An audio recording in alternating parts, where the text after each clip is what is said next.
السلام علیکم ناظرین، میں آپ کا میزبان حافظ رضوان نذیر۔ آج ہم زلزلوں کی کثرت کے حوالے سے گفتگو کریں گے کہ دور حاضر میں زلزلوں کا بہت زیادہ آنا، ایک تو یہ علامت قیامت میں سے ہے، دوسرا کیا یہ ہمارے اعمال کا نتیجہ ہے کہ بہت زیادہ زلزلے آ رہے ہیں۔ آج ہم اسی ٹاپک پر گفتگو کریں گے۔ الحمدللہ رب العالمین والصلاة والسلام علی اشرف الانبیاء والمرسلین، اما بعد۔ قال اللہ تبارک وتعالی فی القرآن المجید والفرقان الحمید: اذا زلزلت الارض زلزالها فاخرجت الارض اثقالها۔ پہلے ہم علامت قیامت کے بارے میں گفتگو کرتے ہیں۔ اس کو علماء نے 3 اقسام اس کی بیان کی ہیں۔ پہلی وہ علامات ہیں جن کے بارے میں نبی علیہ الصلاۃ والسلام نے اشارہ دیا، بتلایا کہ ایسے ہونا ہے، تو وہ علامات ظاہر ہو چکی ہیں جن کے بارے میں نبی علیہ الصلاۃ والسلام کی پیشن گوئیاں تھیں۔ دوسری وہ علامتیں جو زمانہ کے گزرنے کے ساتھ ساتھ تسلسل سے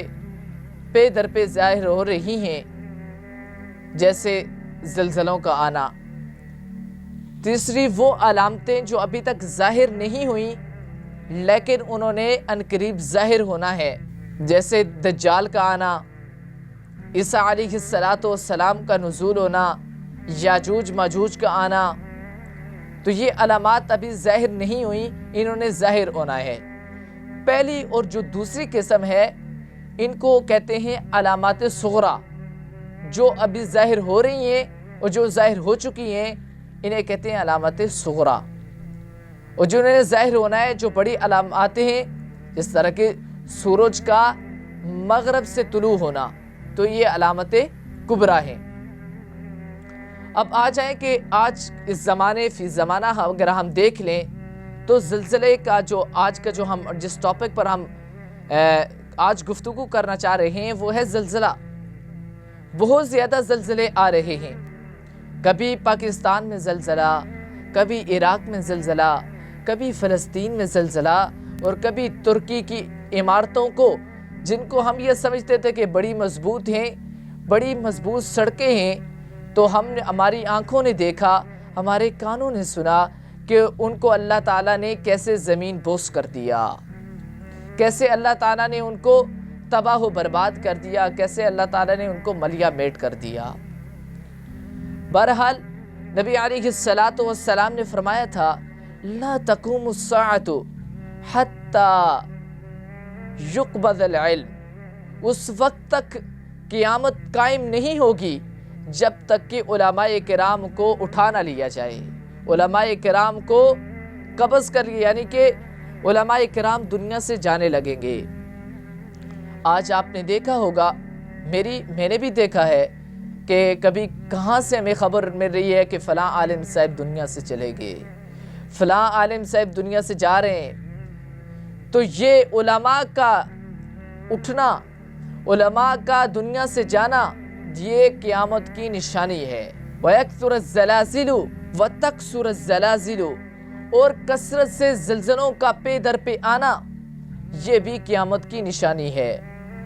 آج آپ دیکھ رہے ہیں کہ کس طرح زلزلے پے در پہ کثرت سے آ رہے ہیں،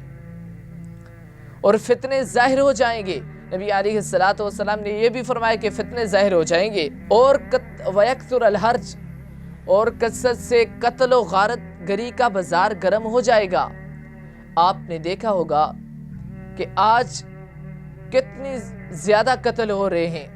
بھائی بھائی کو قتل کر رہا ہے، باپ بیٹے کو قتل کر رہا ہے، اور بیٹا باپ کو قتل کر رہا ہے، یعنی کہ قتل و غارت کا بازار گرم ہو جائے گا، اور وہ آج ہو رہا ہے۔ فَيَكْثُرَ فِيكُمُ الْمَالُ، اور تمہارے پاس مال کی فراوانی ہو جائے گی، فَيَفِيضُ، عام ہو جائے گا، مال زیادہ ہو جائے گا۔ تو اس وقت کیا ہوگا؟ یہ علامت قیامت ہے، زلزلوں کا کثرت سے آنا،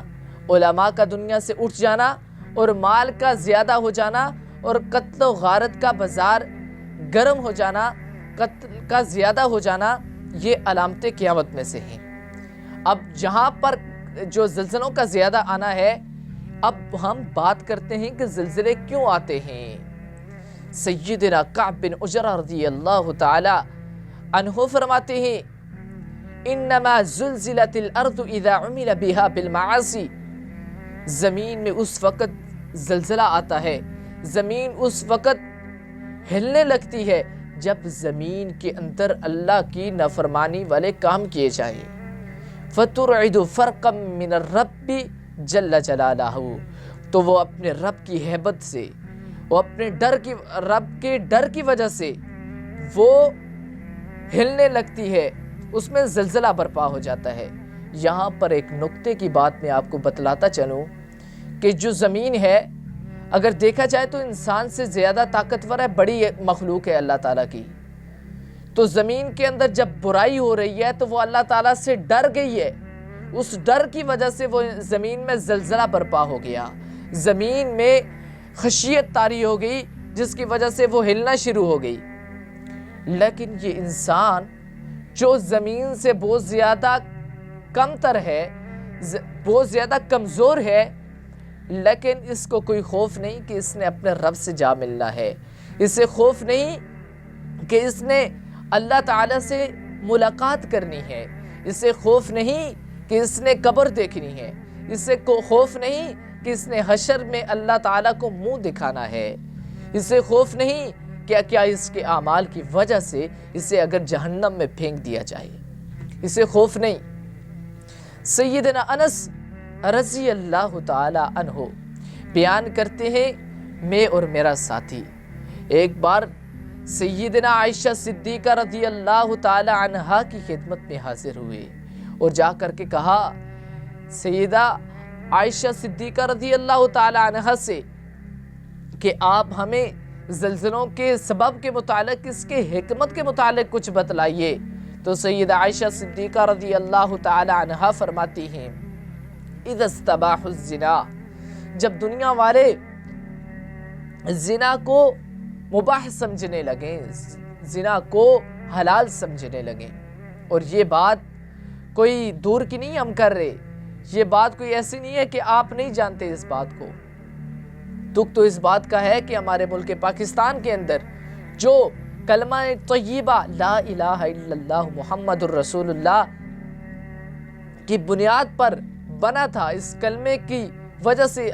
جو ہم نے اس ملک کو حاصل کیا تھا، اس ملک کے اندر فحاشی اور عریانی اور بے حیائی کا بازار گرم ہو چکا ہے۔ ہر طرف اگر اسلام آباد کے بازاروں میں دیکھا جائے، لاہور کی سڑکوں پر دیکھا جائے تو یہ زنا عام ہو چکا ہے۔ اگر ہم دیگر کنٹریز اور ممالک کی بات کریں تو وہ بھی ہماری آنکھوں سے دور نہیں ہے، اور سوشل میڈیا کی وجہ سے، انٹرنیٹ کی وجہ سے فحاشی نے اتنا، جو زنا ہے اس کو لوگ کیسے حلال سمجھتے ہیں۔ دیکھیں کہ انہوں نے سیدہ عائشہ صدیقہ رضی اللہ تعالیٰ نے کہا کہ زنا کو لوگ حلال سمجھنا شروع ہو جائیں گے، ایک تو حقیقتاً جو جیسے زنا ہے ویسے، اور دوسرا وہ ہے کہ جس طرح فیس بک ہے اس پر تصویر کا گزرنا یہ لوگوں کو گناہ نہیں لگتا، غیر محرم عورتوں کا گزرنا وہ جب دیکھ رہے ہوتے ہیں تو ان کو یہ زنا نہیں لگتا، بلکہ وہ جائز سمجھ کر کے کر رہے ہوتے ہیں، یہ ہے کہ زنا کو حلال سمجھنا۔ اور آج یہ کام کوئی، اس سے نہ تو کوئی عالم بچ رہا ہے، نہ تو کوئی مفتی بچا ہوا ہے، اور نہ کوئی پروفیسر بچ رہا ہے، ہر کوئی اس گناہ میں شریک ہے۔ جب دنیا والے اذا استباح الزنا، جب دنیا والے زنا کو حلال سمجھنے لگیں تو اس وقت اللہ تعالیٰ زلزلہ برپا کرتا ہے، زلزلہ آتا ہے زمین کے اندر۔ اذا استباح الزنا وشرب الخمر، اور شراب پی جانے لگے، اور شراب پی جانے لگے تو اللہ تعالیٰ زمین کے اندر زلزلہ برپا کرتا ہے۔ وشرب الخمر فضربوا بالمغانی، اور گانے باجے کا عام رواج ہو جائے۔ آج آپ نے دیکھا ہوگا ایسی باتیں نہیں ہم کر رہے کہ جو آپ نے دیکھی نہیں ہے، جو ہماری آنکھوں نے جس کا مشاہدہ نہیں کیا۔ شادی والے دن کتنی شراب ہم پی لیتے ہیں، ہماری جو ہے شادی والے دن رب کی حرمتوں کو، رب کی جو حدیں اللہ تعالیٰ نے لگائی تھی کہ اس سے آگے نہیں نکلنا، الدنیا سجن المؤمن، دنیا جو ہے یہ مومن کے لیے قید خانہ تھا، وجنت الکافر، کافر کے لیے جنت تھی، کافر اس میں جو چاہے کرے، اس میں تو اللہ تعالیٰ نے اس کے لیے تو کوئی پابندی نہیں ہے، وہ چاہے جو شراب پیے، چاہے زنا کرے، اس نے جو کرنا ہے اس نے جنت بنا رکھی ہے۔ لیکن اللہ تعالیٰ نے مومن کے لیے ایک قید خانہ بنایا تھا کہ یہ کام نہیں کرنے۔ تو حضرت سیدنا عائشہ صدیقہ رضی اللہ تعالیٰ عنہا سیدنا انس رضی اللہ تعالیٰ عنہ کو فرماتی ہیں اذا استباحوا الزنا، جب دنیا والے زنا کو حلال سمجھنے لگیں، وشربوا الخمر، وہ شراب پینے لگے، وضربوا بالمغانی، اور گانے باجے کا عام رواج ہو جائے، تو اس وقت اللہ تعالیٰ زمین میں زلزلہ برپا کر دیتا ہے، زمین سے کہتا ہے تزلزلوا بہم، تو انہیں ہلا دے، زلزلہ ہو جاتا ہے زمین میں۔ فَإِن تَابُوا وَنَزَعُوا، اگر وہ توبہ کر لے، رجوع کر لے۔ آخری بات کر کے ہم پروگرام کو وائنڈ اپ کرتے ہیں کہ اگر وہ لوگ توبہ کر لیں، اپنے ان گناہوں سے باز آ جائیں، رک جائیں، تو وہ انہیں چھوڑ دیا جاتا ہے۔ وَإِلَّا هَدَمَهَا عَلَيْهِمْ، وغیرہ ان کو ملیا میٹ کر دیا جاتا ہے، تباہ کر دیا جاتا ہے۔ تو اگر ہم اپنے گریبانوں میں جھانک کر کے دیکھیں، اپنے آپ کو دیکھیں، اپنے نفس کو پاک کریں ان غلاستوں سے، اور اگر شراب کو چھوڑ دیں، اگر زنا کو چھوڑ دیں، اور اس کے ساتھ ساتھ گانے بجانے کو چھوڑ دیں، تو یقیناً اللہ تعالیٰ ہمیں ان زلزلوں سے بچا دے گا، اور ہمیں ایسے تباہ نہیں کرے گا جس طرح کہ پہلی اقوام کو اللہ تعالیٰ نے پتھروں کے ذریعے ہلاک کر دیا، کسی کو چیخ کے ذریعے ہلاک کر دیا۔ ایسے میں اللہ تعالیٰ تباہ نہیں کرے گا، بشرط یہ کہ اللہ تعالیٰ کی جو حدیں ہیں ہم ان کو پامال نہ کریں، معاصی والے اور نافرمانی والے کام نہ کریں۔ اللہ تعالیٰ سے دعا ہے کہ اللہ تعالیٰ ہمیں دین اسلام پر عمل کرنے کی توفیق عطا فرمائے۔ وَقُولُوا قَوْلِي هَذَا وَاسْتَغْفِرُوا اللَّهَ لِي وَلَكُمْ وَلِسَائِرِ الْمُسْلِمِينَ وَاسْتَغْفِرُوهُ إِنَّهُ هُوَ الْغَفُورُ الرَّحِيمُ۔